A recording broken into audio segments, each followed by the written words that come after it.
Cletus and Clayton Dugan were as close as brothers, though they were cousins. They dropped out of middle school together, got in trouble together, and went to jail together.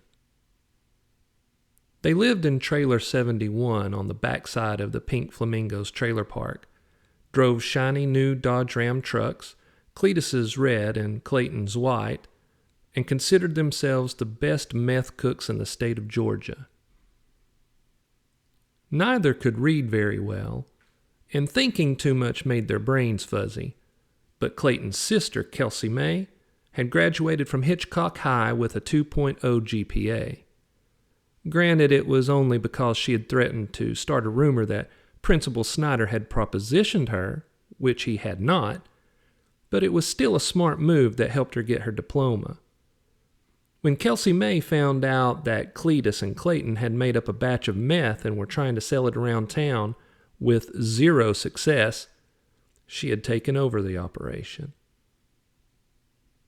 Kelsey May had watched the whole Breaking Bad series before her cable got shut off, and she had learned that the secret of Jesse's and Walter's success was badass marketing.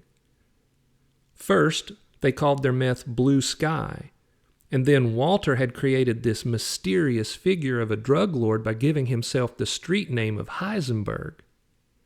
He had chosen that name because of his admiration of the physicist of the same name. So, immediately after taking over the operation from Cletus and Clayton, Kelsey May employed the same strategy. She took her inspiration from her love of Dolly Parton.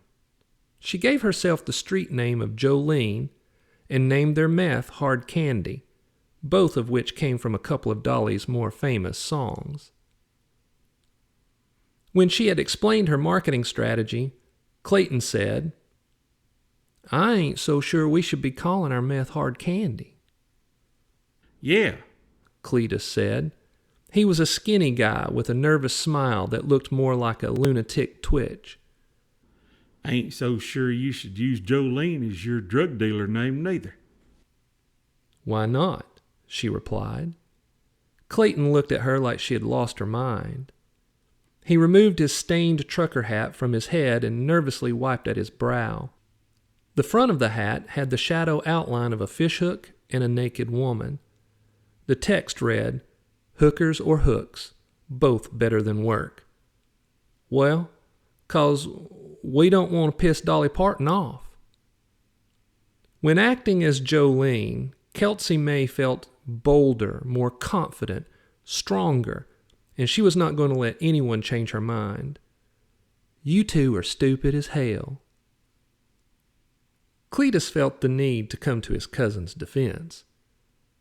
He absent-mindedly scratched at the wiry beard he'd been trying to grow, which only made him look as if his face had the mange. "You don't know, Kelsey May, Jolene. Dang it. Sure is hard to call you that now, but anyway, it could happen. If word got back to Dolly, she'd be real mad." "And do what?" Jolene replied. Clayton gave a sheepish shrug of his beefy shoulders. "Well, I don't know. Maybe come after us." Jolene laughed so hard tears spilled from her eyes, and her stomach hurt. When she regained her composure, she said, "And what? Kick our asses with her wigs and her boobs?"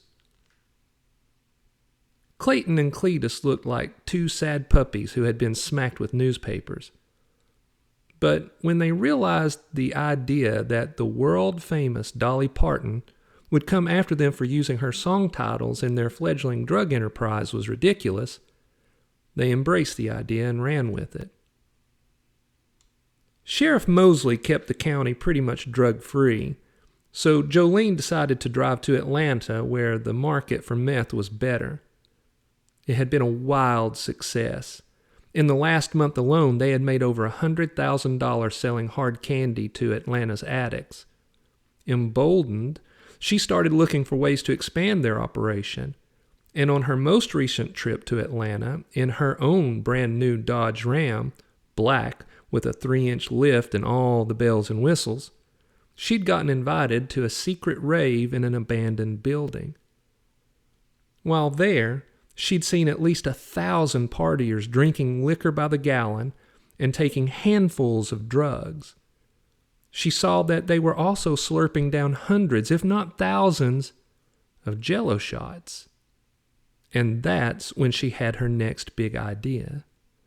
After slipping the bartender a $100 bill, she was introduced to the person in charge, a 30-year-old black Rastafarian witch named Jasmina.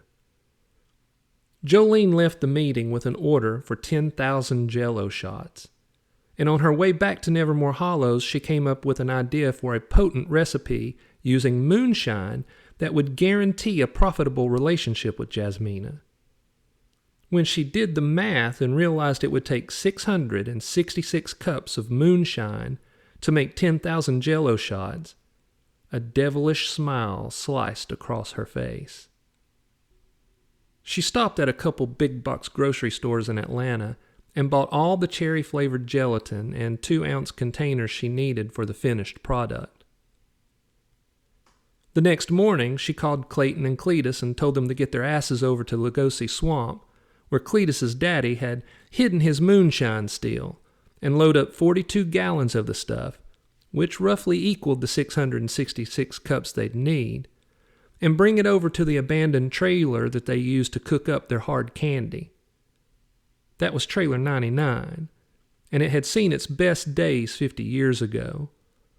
It sat on the south part of the lot and was covered in black mildew and green slime. The interior was mottled with mold that somehow resisted the harsh chemical fumes of the meth they cooked. But it was perfect for what they needed to do because it was far enough from the other trailers that no one noticed their operation. They were careful to keep their efforts away from the watchful eye of Ivan Ivanovich, the park's custodian, by always cooking after midnight and making sure they were cleared out before dawn. They gathered at the trailer just after 11 p.m., and when Jolene opened up the rusty steel drum containing the moonshine, she said, "What the hell is this?" Cletus stepped over and looked inside. He pushed his stained trucker cap back and said, "Looks like a swamp rat." Jolene glared at him. "I know what it looks like, fool. How did it get inside?" Clayton walked over and glanced at the rat floating in the shine. "So that's where that nasty bastard went." "What do you mean?" Jolene said, her patience with these two idiots running thin. "Well, after we poured the shine in this here drum, we seen this swamp rat digging in our bags of sugar and mash," Clayton said. "I was going to shoot the damn thing, but it done disappeared before I got my rifle from the truck." He glanced over at Cletus. "It was you who was supposed to be watching out for stuff like this. You was the one who let this critter done get inside the shine." "Don't blame me for this," Cletus said. "I was watching it, but I dropped my cigarette, and when I looked back up, the damn thing was gone. It must have crawled inside and drowned it." Jolene took a deep breath to steady herself. "And neither of you looked inside to make sure nothing had fallen in before putting the lid on?" Cletus locked his eyes defiantly on hers. As he spoke, a Camel cigarette dangled precariously from the corner of his mouth. "We was in a hurry, Jolene. You said to haul ice, and that's what we done. We hauled ice. Things happen. They just do." "I mean, we can take the gosh darn thing out," Clayton said. He grabbed the rat by the tail and held it up. "Hoo-wee! This is a big mother, at least 30 pounds. Hey, this be one of them nutria rats. Look at its big old front teeth." Why they orange like that?" Cletus said. "Well, I done heard they made of iron," Clayton replied. "That's what makes them so strong and able to eat through just about anything." "Get rid of it," Jolene said. "Let's get this thing done." Clayton tossed the massive, shine-soaked rat onto the ground beside the 50-gallon cast-iron cauldron that Jolene had borrowed from the Brousseau sisters, who lived a couple lanes over from her. It had been rumored that these three sisters were witches, but Jolene doubted that because they were idiots. She suspected they could not even read or write. This jacked-up world didn't need a coven of white trash witches trying to cast spells. That could be disastrous. They filled the cauldron with water drawn from the rusty tap inside the moldy trailer and hung it over a small fire they'd built in the backyard. Once the water came to a boil, they opened the boxes and stirred in the gelatin. When it had finally dissolved, they extinguished the fire and poured in cool water and 666 cups of the swamp rat-infested moonshine. We done called our meth hard candy. What we gonna call this here? Cletus said. Jolene had already decided on the name. We're gonna call it Dolly, she said. Aight, Clayton said. He gave a dark-toothed smile and wiped sweat from his meaty face. This here first batch of Dolly is done cooked up. Before we start ladling it into them little containers, why don't we take a break? I'm hungry. Jolene checked her watch. It is just after midnight. Let's take an hour, get some food, come back and knock it out. She looked at the steaming brew inside the cauldron and realized it really did look like something a coven of witches would cook up. Dolly, she said, I sure hope you're as evil as you look. With that, they got into their gleaming Ram trucks and drove over to Winona's Waffle Hut and had a late supper. While they were gone, Dolly began to congeal as if it were a steamy mass of gore. As it did, due to the combination of mold-tainted water, rat-infested shine, and evil intent spoken over it by Jolene, it began to squirm with life. On the grass beside the cauldron, the swamp rat twitched. Its tail flicked. Its eyes flittered open. It rolled over and pushed itself up, stumbled, then steadied itself. It had not been dead. It had only been heavily inebriated and had fallen into a death-like stupor while it floated on top of the moonshine inside the steel drum. It glanced around with bleary black eyes. Above the rat, Dolly glimmered deep red in the pale moonlight. It oozed over the edge of the cauldron and blobbed down onto the drunken swamp rat. As it did so, the critter screamed in terror. Dolly felt the heat of the rodent, its energy as it fought to escape, and pulled the rat deep inside itself. Dolly worked its way inside the rat's mouth and nasal cavity, and when it touched the rat's brain, it sensed that this organ carried much power. Dolly flowed over every crevice of the rat's brain, seeped into every cell, and immediately bonded with it. Now fused with the brain, Dolly was able to see through the rat's eyes, which began to strangely glow. The fusion with the rat's brain gave Dolly increased self-awareness. Dolly realized it needed only the rat's head, which protected the brain, and due to some dark instinct, knew that it had the ability to dissolve the part of the rat that it did not need. Dolly quivered from the burst of energy it received when the swamp rat's body dissolved. Dolly liked that feeling. Dolly wanted more. Dolly would use its new awareness to hunt. The rat's head floated in the center of Dolly, and its strangely glowing eyes caused the mass to pulse with a crimson shimmer. The rat's head moved around, looking at the trailer, the lot, the woods, scanning for any living thing. An opossum wandered out from under the trailer, lured by the sugary aroma of the gelatin. The rat's eyes locked onto the opossum, and Dolly whipped out a gelatinous tentacle and snatched the opossum and slurped it inside its quivering mass. Dolly savored the opossum's life force as its body was slowly dissolved.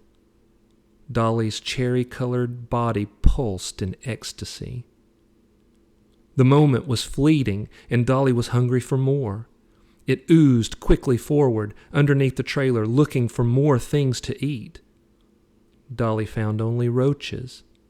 It absorbed them as fast as it could, dozens of them. Their life forces were not enough to satisfy. It wanted more. Suddenly, light washed under the trailer. Dolly inched close enough to the edge of the trailer so that it could see what had caused the light. Jolene, Cletus, and Clayton had arrived back from Winona's Waffle Hut.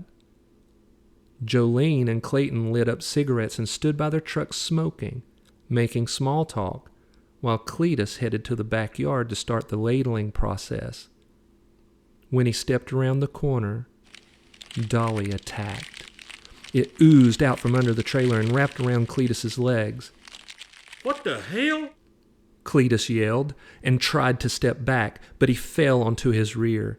His eyes shot wide, and he began to scream as Dolly began dissolving his legs. The first to go were the boots and the jeans.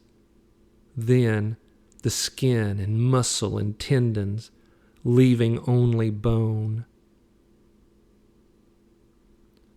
"What in the damn hell is he yelling about?" Jolene said. She reached inside the truck and grabbed her pistol, a .357 Desert Eagle.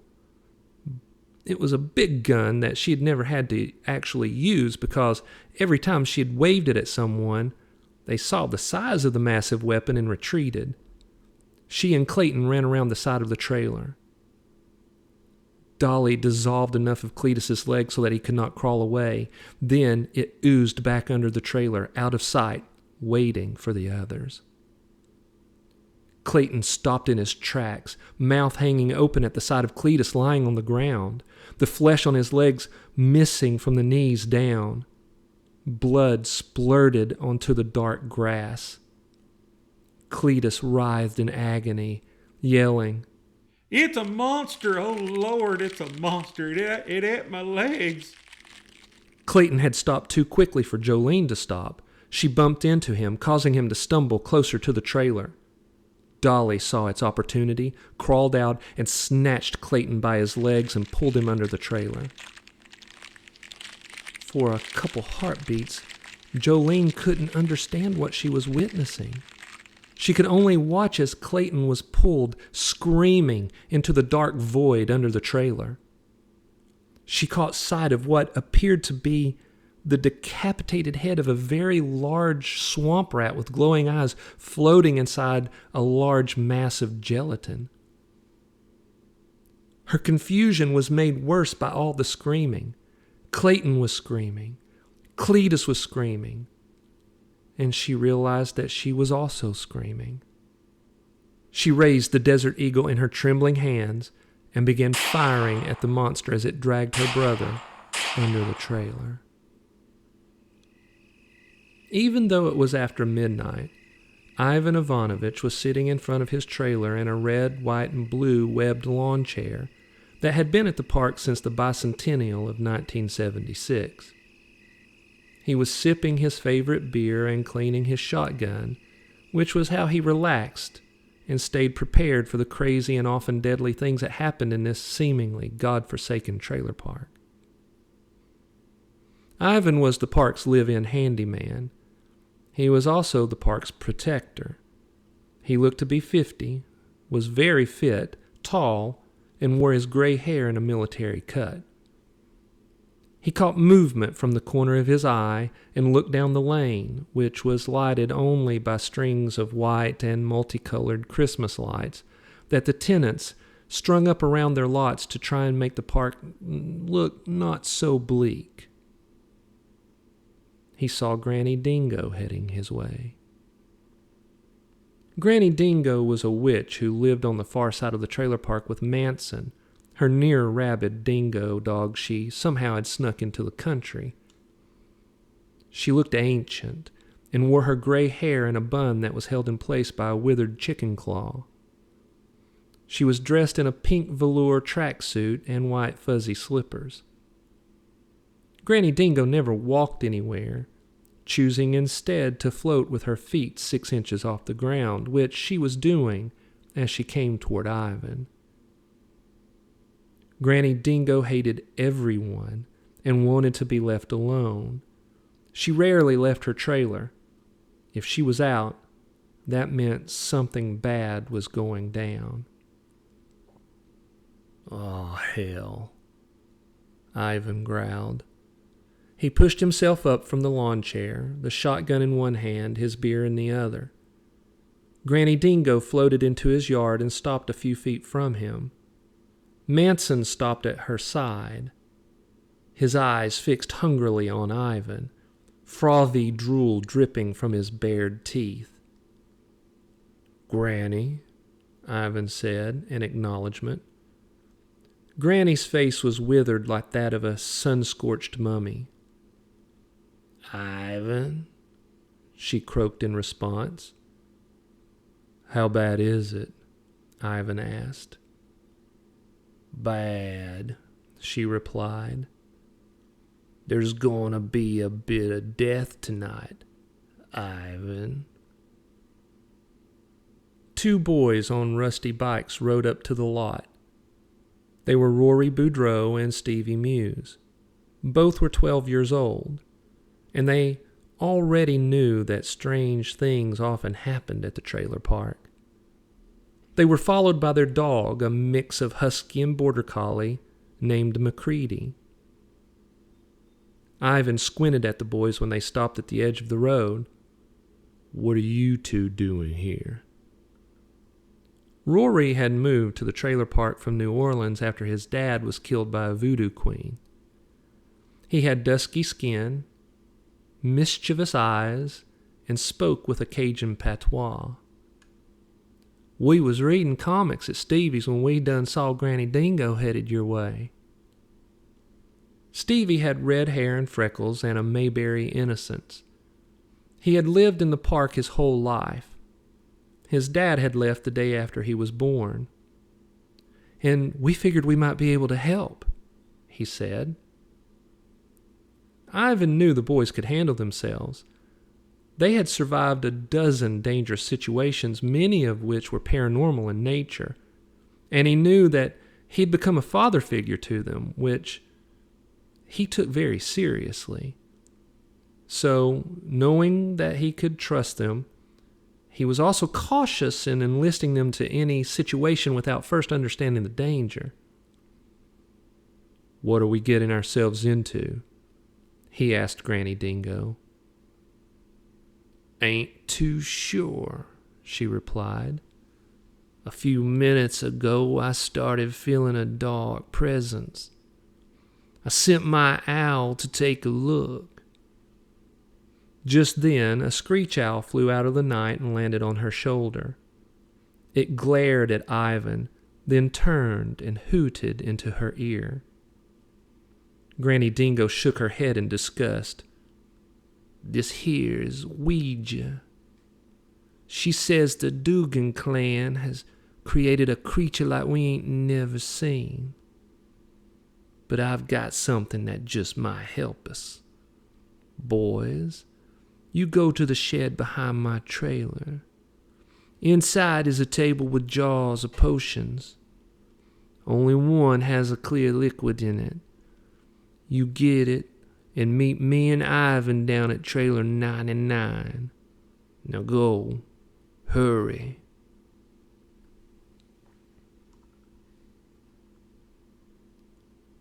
Suddenly, they heard screams coming from deeper in the trailer park.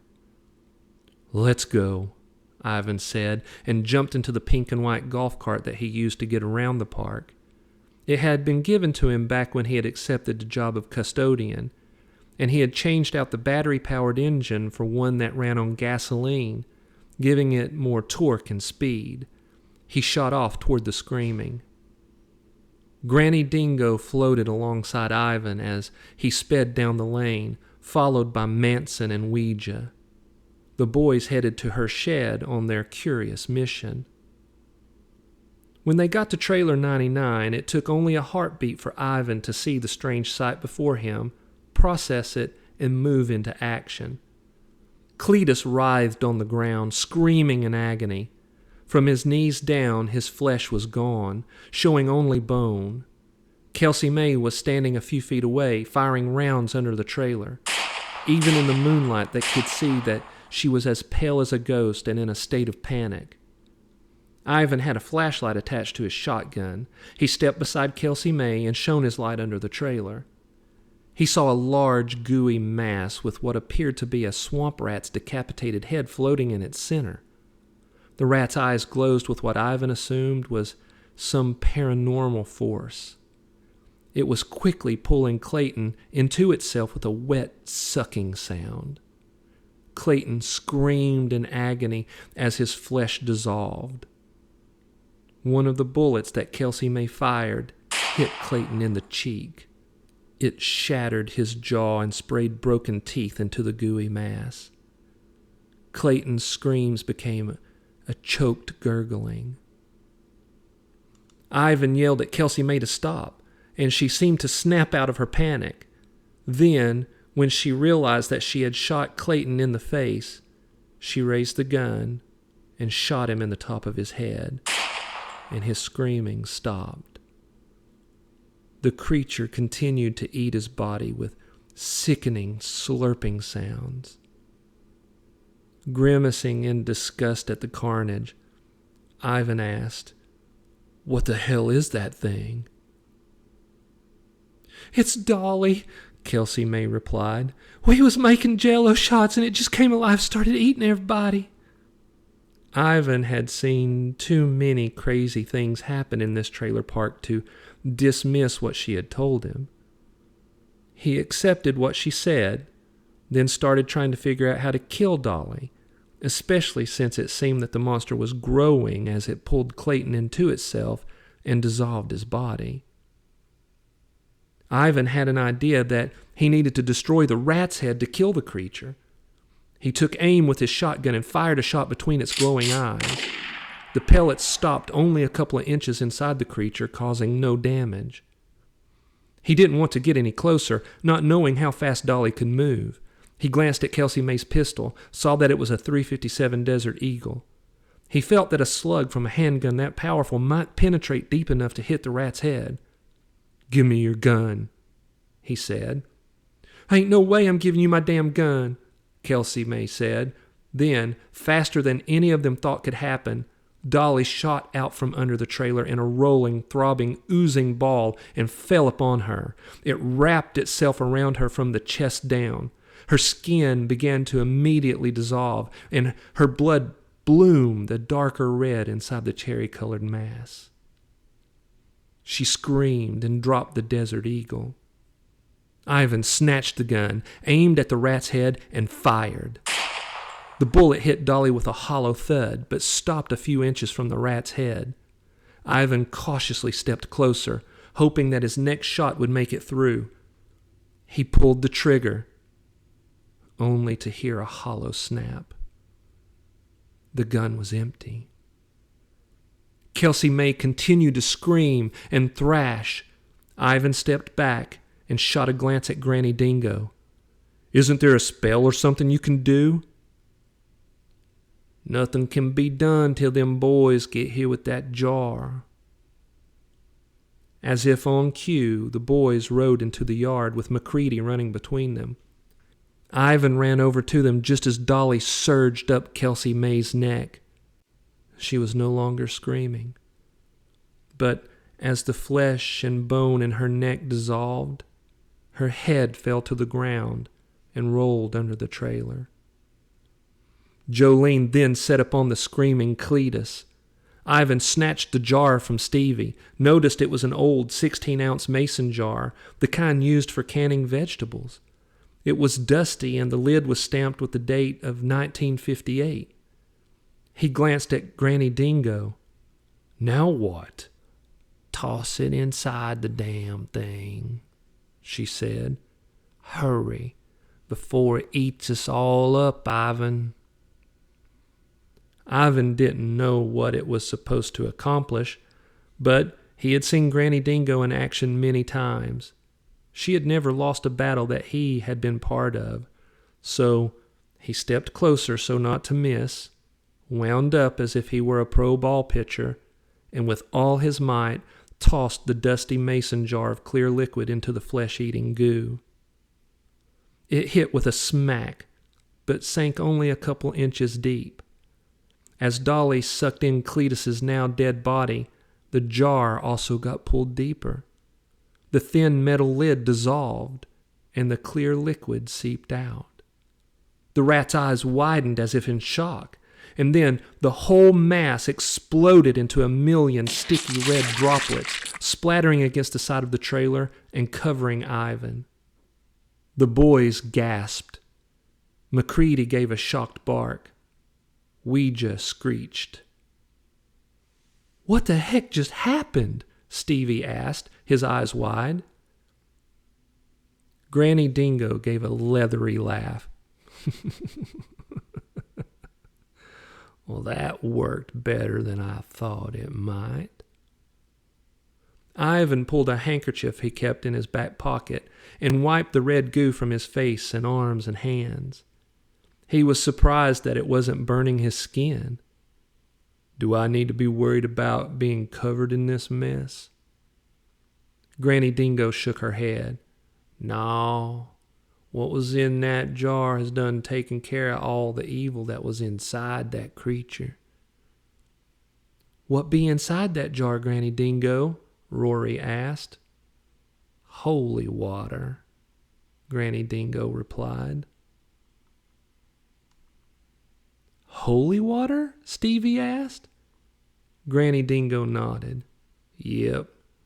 That stupid girl spoke evil into what they were cooking, and that evil came alive and ate 'em all up. The good book does say you reap what you sow." Ivan shot her a curious look. "You're a witch." Granny Dingo gave a defiant nod. "I am." "But you read the Bible?" Ivan asked. Granny Dingo nodded. "Course I do, Ivan. It's wise to study your enemy." "You call God your enemy, but you help us kill monsters," Stevie said. "That doesn't make sense." Granny Dingo cut her eyes at Stevie. "Watch your mouth, boy. Make no mistake. I ain't good. And if I choose to fight with God, that's between him and me, not you. I choose to help because this trailer park is my home, and I'm going to protect it from things that disrupt my peace." With that, she turned and floated off into the night. Manson gave the boys a hungry look, but McCready gave a warning growl. Manson cast a sideways look at McCready, seemed to decide it was better not to try and eat the boys, then turned and followed his master. Ivan found it curious that Manson gave McCready a wide berth. They heard sirens in the distance.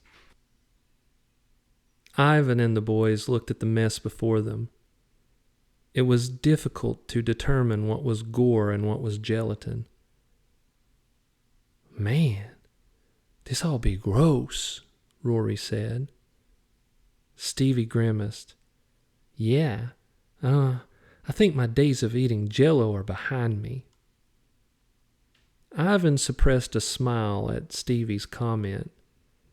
He knew that there was something special about these boys that allowed them to see such darkness but not be tainted by it.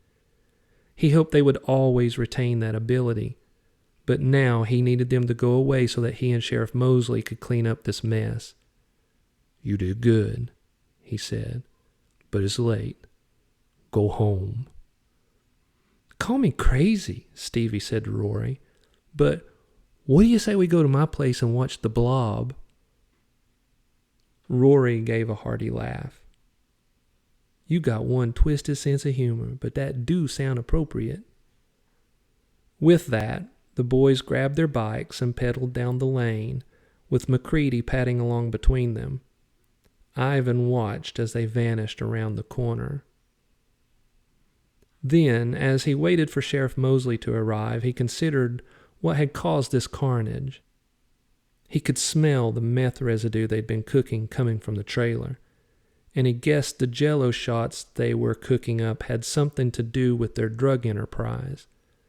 And if what Ouija the Screech Owl had told Granny Dingo was correct, then these three idiots had mixed up their brew in a witch's cauldron, and that Kelsey May had spoken something evil over it. Words carried power, and uttered from the mouth of the wicked and the ignorant, they could create all manner of chaos.